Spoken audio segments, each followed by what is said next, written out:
Assalamualaikum warahmatullahi wabarakatuh.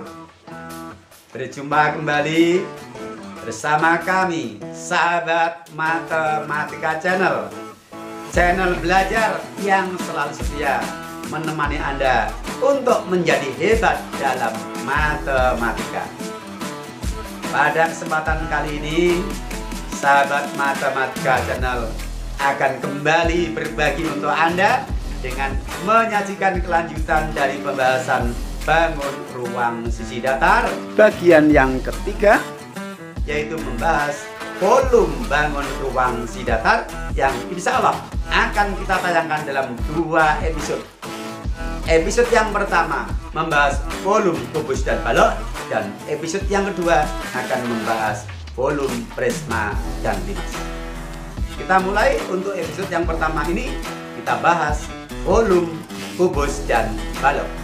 Mudah-mudahan apa yang bisa kami sajikan dan kami bagikan pada kesempatan ini bermanfaat, karena bagi kami sekecil apapun kebaikan yang bisa kita bagikan ke orang lain, insya Allah akan bernilai amal soleh.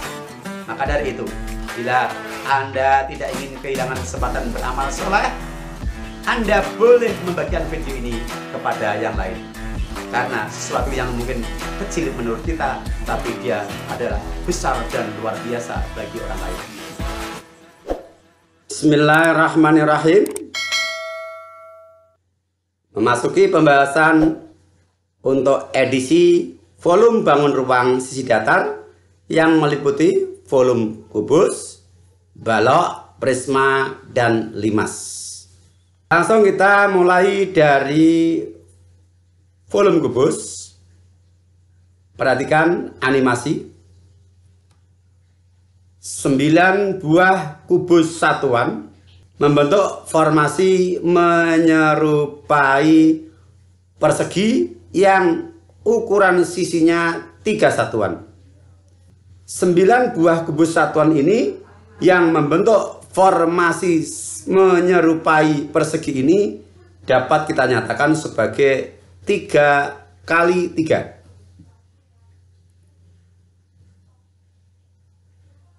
Lapisan berikutnya 9 kubus satuan lagi dengan formasi yang sama, maka dapat kita nyatakan sebagai 3 kali 3 juga. Berikutnya untuk lapisan yang ketiga juga 9 buah kubus satuan dengan formasi yang sama, kita nyatakan sebagai 3 kali 3. Dari kubus-kubus satuan tadi, sekarang terbentuk sebuah kubus besar. Ada berapa kubus satuan yang menyusun kubus besar ini? Adalah lapisan pertama 3 kali 3, ditambah lapisan kedua 3 kali 3, ditambah lapisan ketiga juga 3 kali 3. Dalam konsep perkalian yang pernah Anda pelajari di SD maupun di kelas 7, bahwa ketika ada penjumlahan suku-suku yang berulang, dia dapat dinyatakan sebagai bentuk perkalian. Misal ada 3 dikali 5, itu dapat dinyatakan sebagai 5 ditambah 5 ditambah 5. Atau sebaliknya, ketika kita menjumpai bentuk penjumlahan suku-suku yang berulang, 5 ditambah 5 ditambah 5 dapat dinyatakan sebagai 3 dikali 5. Sekarang jangan kita pandang bilangannya, tetapi pandanglah kurungnya. Kurung ditambah kurung ditambah kurung.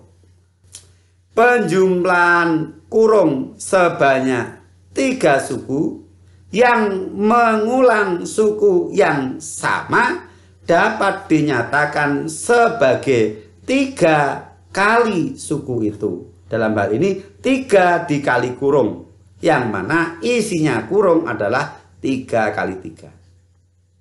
3 ini adalah menunjukkan banyaknya lapisan. Sedangkan yang di dalam kurung ini menunjukkan banyak kubus satuan setiap lapisnya.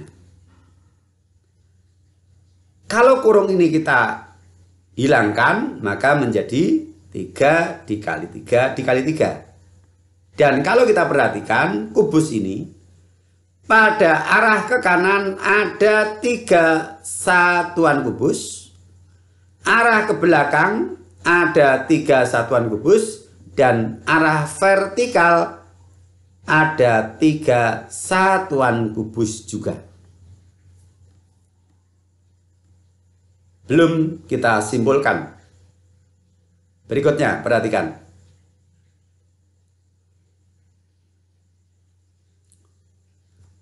Sekarang ada 16 kubus satuan yang membentuk formasi menyerupai persegi. Perhatikan, 4 kubus dan ke belakang 4 kubus. Berarti semuanya adalah 4 kali 4. Lapisan kedua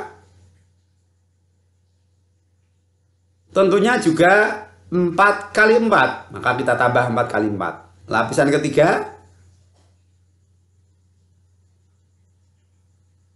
16 kubus juga kita nyatakan sebagai 4 kali 4 karena membentuk formasi daerah persegi. Satu lapis lagi. Untuk lapis yang keempat, banyaknya kubus satuan juga 4 kali 4. Penjumlahan berulang sebanyak 4 suku, yang masing-masing sukunya kita pandang kurungnya saja dulu.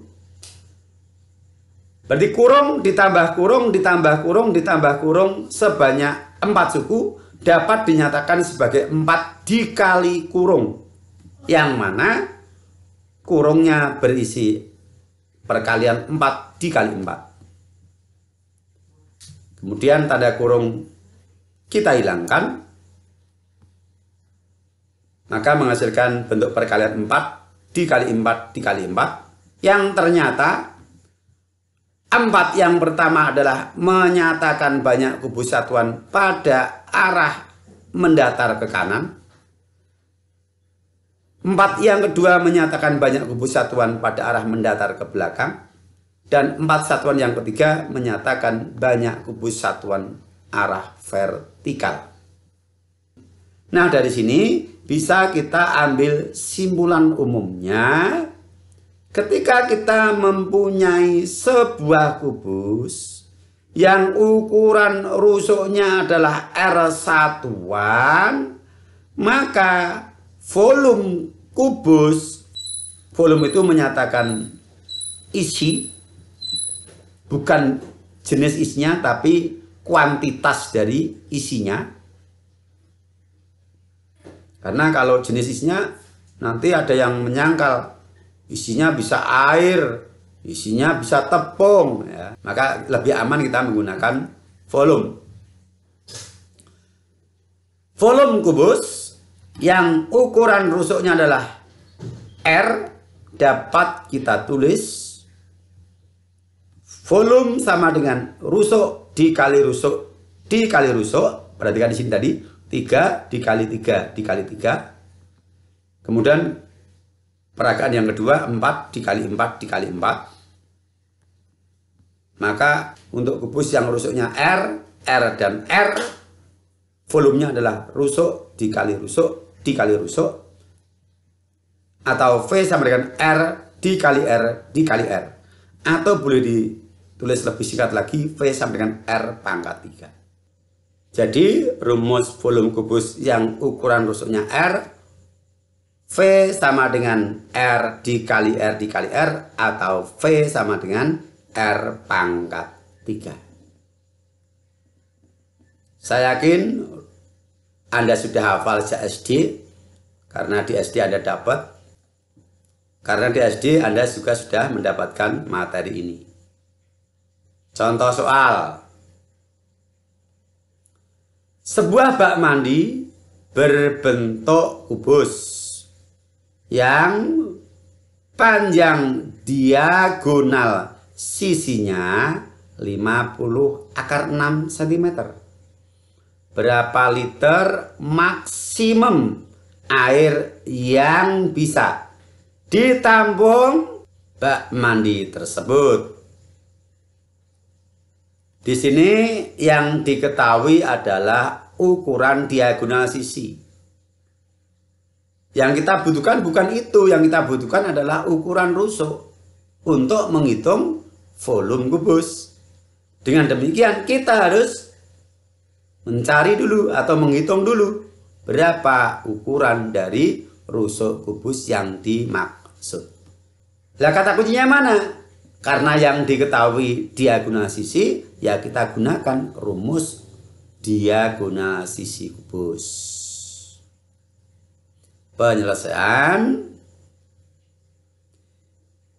hitung ukuran rusuknya. ds sama dengan R akar 2. Diagonal sisi kubus itu R akar 2. ds-nya sudah tahu yaitu 50/6, kita substitusikan. Untuk mendapatkan nilai R, caranya 50/6 dibagi dengan akar 2. Sehingga R sama dengan 50/6 per akar 2. Akar 6 dibagi akar 2 adalah akar 3.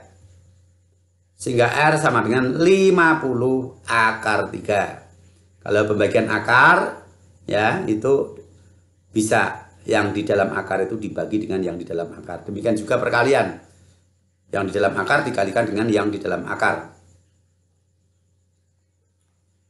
Baik, dengan demikian ukuran rusuk bak mandi adalah 50/3 cm atau 5/3 desimeter. Karena di sini pertanyaannya dalam liter. Liter itu desimeter kubik. Maka kita rubah dulu dari cm ke desimeter. Boleh juga Anda merubah setelah ketemu cm kubik, kamu ubah ke desimeter kubik, maka itu adalah liter. Hanya saja harus ingat kalau dalam kubik, setiap satu trap atau satu tingkatan itu adalah kalau naik dibagi 1000, kalau turun dikali 1000. Kita hitung volume bak mandi dengan ukuran rusuk 50/3 cm atau 5/3 desimeter. Kita gunakan yang satuannya desi supaya nanti langsung mendapatkan desimeter kubik atau liter. V sama dengan R kali R kali R sama dengan 5/3 dikali 5/3 dikali 5/3. Kalau kita mengalihkan bilangan yang di situ ada bilangan yang di dalam akar dan di luar akar, caranya yang di luar akar dikalikan dengan yang di luar akar, yang di dalam dengan yang di dalam. Berarti di sini 5 dikali 5 dikali 5 kita hitung tersendiri. Kemudian akar 3 dikali akar 3 dikali akar 3 juga kita hitung tersendiri. 5 dikali 5 dikali 5 adalah 125. Kemudian akar 3 dikali akar 3 adalah 3. Kemudian akar 3 yang satunya tetap. Hasil akhirnya 375 akar 3. Jadi banyak air maksimum yang bisa ditampung bak mandi tersebut adalah 375 akar 3 desimeter kubik atau 375 akar 3 liter. Akar 3 tetap kita biarkan akar 3 saja. Volume balok. Animasi peragaan untuk volume balok, perhatikan. Berhenti. Di sini ada kubus-kubus satuan pada arah ke kanan sebanyak 5 kubus dan arah ke belakang ada 4 kubus. banyak kubus seluruhnya ada 20 kubus. Kita nyatakan sebagai 5 dikali 4. Untuk lapisan yang kedua,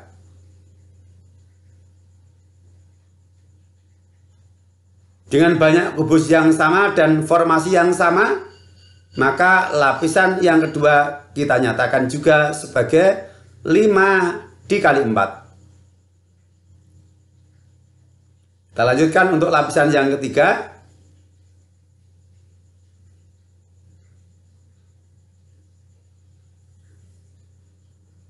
Ya, lapisan yang ketiga kita nyatakan sebagai bentuk perkalian yang sama, yaitu 5 dikali 4. Sekarang perhatikan di sini. 5 dikali 4 ditambah 5 dikali 4 ditambah 5 dikali 4. Atau isinya kita abaikan, kurung ditambah kurung ditambah kurung sebanyak 3 suku dapat kita nyatakan sebagai bentuk perkalian 3 dikali kurung, yang mana dalam kurung isinya adalah 5 dikali 4. Kita hapuskan tanda kurung karena tanda kurung asosiatif boleh dihilangkan. Menjadi 3 dikali 5 dikali 4. Nah, dari peragaan ini kita bawa langsung ke balok dengan ukuran arah mendatar P ke belakang L dan vertikal T, atau biasa disebut arah mendatar ke kanan ini adalah ukuran panjang, arah mendatar ke belakang ukuran lebar, dan arah vertikal adalah ukuran tinggi. Perhatikan dari peragaan tadi, arah mendatar adalah 5, arah ke belakang adalah 4, dan vertikalnya 3. Ditulis sebagai 3 yaitu vertikal, dikali 5 yaitu mendatar ke kanan, dikali 4 yaitu mendatar ke belakang. Maka untuk balok yang berukuran mendatar ke kanan P, mendatar ke belakang L, dan vertikal T dapat kita nyatakan sebagai bentuk rumus dari volume balok, yaitu V sama dengan tinggi dikali panjang dikali lebar. Atau kita tulis V sama dengan T dikali P dikali L. Dan karena pada perkalian itu berlaku sifat komutatif, artinya pertukaran tempat itu adalah hasilnya sama, maka bentuk V sama dengan T dikali P dikali L boleh kita nyatakan sebagai V sama dengan P dikali L dikali T. Bahkan juga boleh kamu nyatakan sebagai L dikali P dikali T atau L dikali T dikali P. Boleh. Boleh. Hanya saja yang lazim biasanya urutannya adalah P dikali L dikali T. Tetapi itu bukan keharusan. Hasilnya akan sama. Baik. Jadi rumus volume balok adalah V sama dengan P dikali L dikali T. Panjang kali lebar kali tinggi. Contoh. Suatu balok mempunyai panjang diagonal ruang 26 cm. Jika panjang balok 24 cm dan lebar balok 8 cm, tentukan volume balok tersebut. Apa yang belum kita punya untuk menentukan volume balok? Kita belum punya ukuran tinggi. Terus bagaimana kita bisa mendapatkan ukuran tinggi? Karena di sini diketahui ukuran diagonal ruang, ini adalah sebagai kata kunci untuk membuka jalan memecahkan masalah ini. Maka kita cari ukuran tinggi balok melalui rumus diagonal ruang balok. Yaitu diagonal ruang balok Dirumuskan dr kuadrat sama dengan p kuadrat plus l kuadrat plus t kuadrat, atau dr sama dengan akar kuadrat dari p kuadrat plus l kuadrat plus t kuadrat. Di sini saya memilih yang tidak menggunakan akar, karena kalau saya memilih yang menggunakan akar nanti saya harus mengkuadratkan untuk mengeluarkan bilangan-bilangan yang di dalam akar. Kita substitusikan nilai-nilai yang sudah diketahui, kita dapatkan bentuk seperti ini. Kemudian kita hitung 676 sama dengan 576 ditambah 64 ditambah t kuadrat. 676 sama dengan 640 ditambah t kuadrat. Untuk mendapatkan t kuadrat, 640 kita pindah ke ruas kiri menjadi negatif. 676 dikurangi 640 sama dengan t kuadrat. 36 sama dengan t kuadrat, berarti t adalah akar kuadrat dari 36, hasilnya sama dengan 6. Artinya apa ini? Ini artinya tinggi balok adalah 6 cm. Sekarang tinggi balok sudah kita punya, panjang dan lebarnya sudah diketahui, maka luas permukaan balok kita gunakan rumus maka volume balok kita tulis rumusnya, V sama dengan P dikali L dikali T sama dengan 24 dikali 8 dikali 6, hasilnya adalah 1152. Jadi volume balok tersebut adalah 1152 cm kubik. Oke, ada soal-soal yang sekedar diketahui ukurannya langsung bisa kita pasang di rumus, tapi ada juga yang harus mencari ukuran tertentu yang belum diketahui terlebih dahulu. Contohnya seperti ini. Oke, dua bangun ruang sudah kita bahas bersama, yaitu volume, kubus, dan balok, yang juga kita lengkapi dengan masing-masing satu contoh soal. Belum berakhir, materi ini akan berlanjut pada episode yang kedua, yaitu pembahasan volume, prisma, dan limas. Silakan Anda ikuti tayangan di episode berikutnya. Sampai berjumpa. Assalamualaikum warahmatullahi wabarakatuh.